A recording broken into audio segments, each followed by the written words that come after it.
Welcome to Rashmi's रसोई। यावर्षी पावसाने लवकर हजेरी लावल्यामुळे खूप सारे आपले वाळवणीचे पदार्थ बनवायचे राहूनच गेले। मी देखील कैरीचा मोरंबा बनवायला विसरलीच होती। नंतर लक्षात आलं का मुलांना तर थेपले असो किंवा पराठे घरचाच मोरंबा आवडत असतो, म्हणून ठरवलं चला ऊन असो किंवा पाऊस गुळांबा तर आपण कधीही बनवू शकतो। म्हणून आज मी तुम्हाला वर्षभर टिकणारा असा कैरीचा गुळांब्याची रेसिपी दाखवणार आहे। त्याकरता हा व्हिडिओ तुम्ही शेवटपर्यंत बघा आणि माझ्या चॅनलला लाईक, शेअर आणि सबस्क्राइब करा। गुळांबा किंवा कैरीचा मोरंबा बनवण्याकरता आपण 3 ह्या तोतापुरी कैरी घेतल्या आहेत। लक्षात ठेवा कैरी अशी छान कडक आणि भरगच्च अशी हवी आहे। तोतापुरी कैरीच्या ऐवजी तुम्ही राजापुरी कैरी देखील वापरू शकता। नंतर आपण हे पिवळसर गुळ घेतलं आहे। मोरंबा किंवा गुळांबा बनवण्याकरता असं ना पिवळसरच गुळ वापरायचं, म्हणजे मोरंब्याचा किंवा गुळांब्याचा रंग खूप सुरेख येतो। 1 टेबलस्पून एवढं तूप वापरणार आहोत। फोडणीसाठी 5 ते 6 लवंगा आणि 2-3 दालचिनीचे तुकडे घेतले आहेत आणि 1 टेबलस्पून आपण वेलची पूड वापरणार आहोत। गुळांबा बनवण्याकरता ह्या 3 कैऱ्या मी स्वच्छ धुवून घेतल्या आहेत। आणि लक्षात ठेवा गुळांबा आपला वर्षभर टिकण्याकरता थोडाही पाण्याचा अंश राहता कामा नये, म्हणजे ते भांड असो, पळी, चमचा, काही आपण जे पण सुरी देखील वापरणार असलो तरी पण थोडाही पाण्याचा अंश त्याच्यात राहता कामा नये, ही गोष्ट मात्र लक्षात ठेवा। सर्व कैऱ्या मी व्यवस्थित आता पुसून घेते। आता आपण ह्या कैरीचं साल काढून घेऊया। बटाट्याचं साल काढायचं असतं ना सोलटनं, त्यांनीच मी हे साल काढून घेते।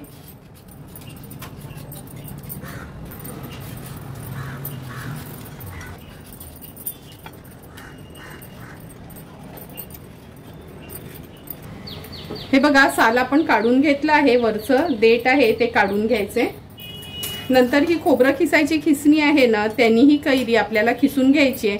हा मोठा भाग आहे ना त्याच्यावरच आपण असं वरना खालपर्यंत असा खिस पाडायचा आहे। हे बघा म्हणजे असा ना लांब सडक खिस पाडला जातो। दाखवते मी तुम्हाला।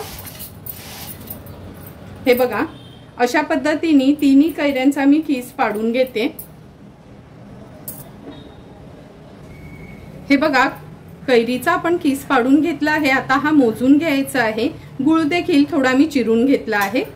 हे एक भांड घेतलं आहे, कोणतंही भांड तुम्ही घेऊ शकता आणि हा खिस आपण मोजून घेणार आहोत।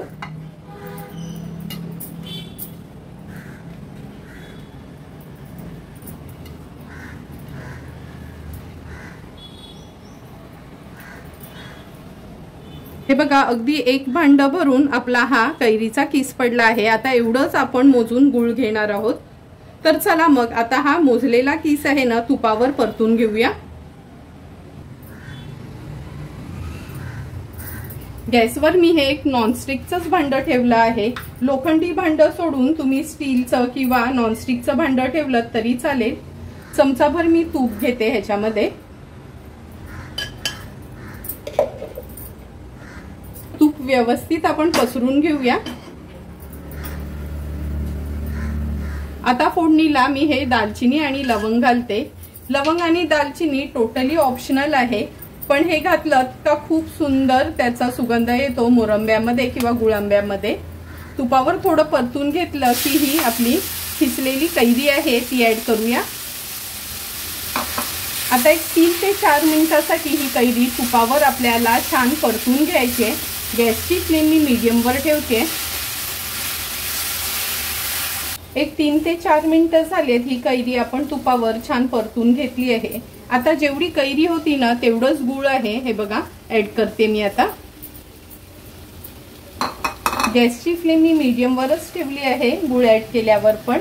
आता गुळ व्यवस्थित आपण असं ना परतून त्याला मेल्ट करून घ्यायचं आहे।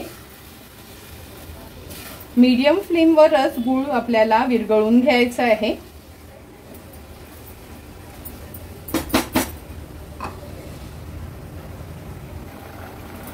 तुम्ही बघू शकता लगेच 1 ते 2 मिनिटातच गुळ व्यवस्थित आपलं विरघळलं गेलंय, कारण का चिरून घेतलं होतं म्हणून। आता ह्याच्यामध्ये ना पाव चमचा एवढं आपलं संदेव मीठ घालणार आहोत आपण। अगदी थोडंसंच घालायचंय चवीपुरती।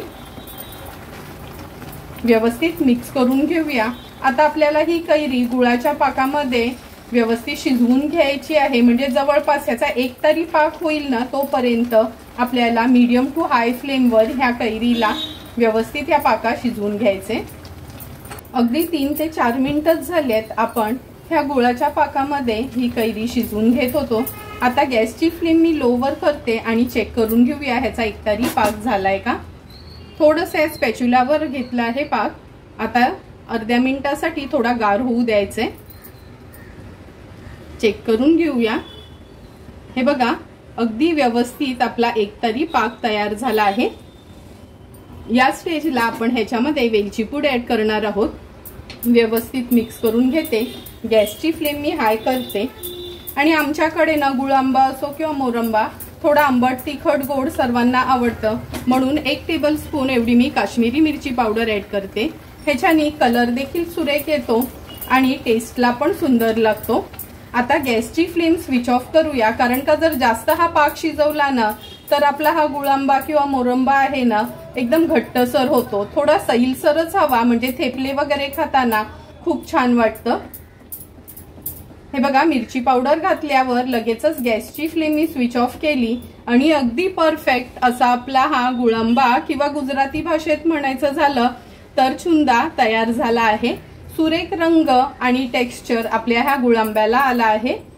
आता लगेचच हा गुळ आंबा आपण एका सर्विंग बोल मध्ये सर्व करून घेणार आहोत। सुंदर आणि झटपट असा तयार झालेला गुळ आंबा किंवा चुंदा आपण ह्या सर्विंग बोल मध्ये सर्व करून घेतोय। मी सांगितलेल्या टिप्स जर तुम्ही वापरल्या तर नक्कीच तुम्ही पण बनवलेला हा गुळ आंबा किंवा चुंदा अगदी व्यवस्थित तयार होईल। आणि नेहमीच ना हा गुळ आंबा असा रसरशीतच असायला हवा, म्हणजे गार झाला तरी पण त्याचा घट्ट असा गोळा तयार होत नाही। तुम्हाला पण जर मी बनवलेल्या ह्या गुळ आंबा मोरंबा किंवा चुंद्याची रेसिपी आवडली असेल तर ह्या पावसाळ्यात देखील तुम्ही नक्की हा गुळ आंबा किंवा मोरंबा घरी ट्राय करू शकता आणि मला कमेंट करून सांगा की तुम्ही बनवलेला हा गुळ आंबा किंवा मोरंबा कसा झालाय ते। जर तुम्हाला मी बनवलेल्या ह्या गुळ आंब्याचा व्हिडिओ आवडला असेल तर नक्की माझ्या चॅनलला तुम्ही लाईक शेअर अँड सबस्क्राईब करा। Thank you for watching my video.